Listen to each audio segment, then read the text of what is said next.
Good morning, my dear. I mentioned sedums or succulents to you, so I just wanted to give you an idea.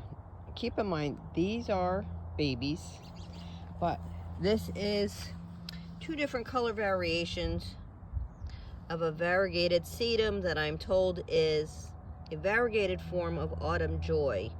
So there's with kind of a white trim and then more of a yellowish trim. They're going to get to be at least 12 inches, maybe a couple inches here or there.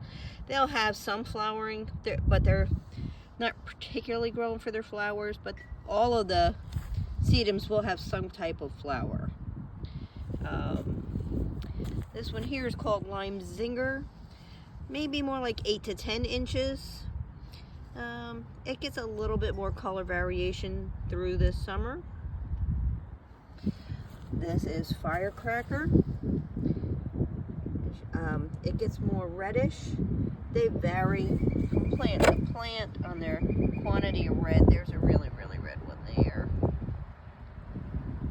Now those are all considered upright, that they're going to get 8 to 10 inches.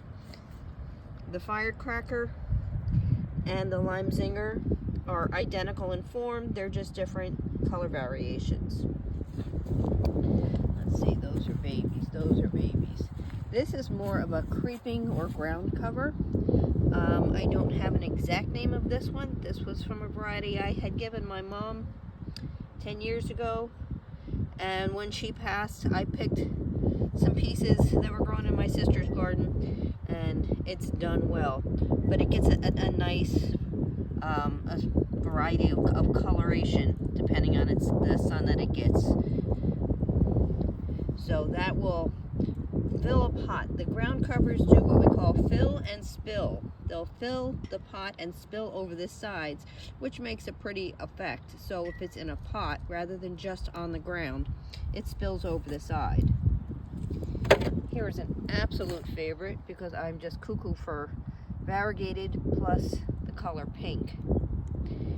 I have small pots of that. As you can see, it fills big containers. I do it in hanging baskets. I certainly have some babies that I can share with you. This is a dragon's blood sedum. The color is most apparent in the winter. I don't think it stays quite as dark red through the year, but all of these sedums come back every year. So if you do a big pot with sedums in, you're just going to put it down alongside the bottom of the house in the wintertime and put it back out in the spring.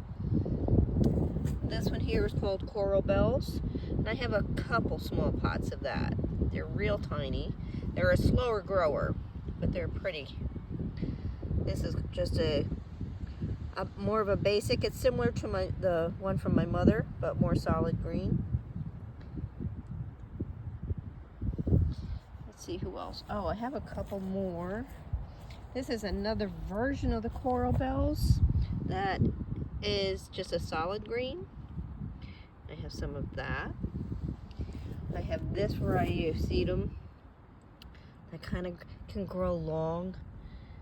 It's still more of a ground cover, or like I do, hanging baskets of it. Those are all hanging baskets of it. This is a pretty one here. It's a tad more temperamental though. It will do really, really well. It takes a while to pretty up in the springtime, but it does if it gets in the right spot. So those are some of the babies.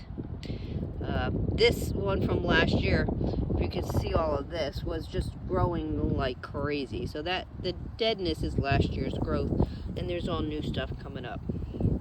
So those are all kinds of sedums that you can mix and match or add sunflowers, but they're going to be very tolerant of you going away on vacation and not being able to water them.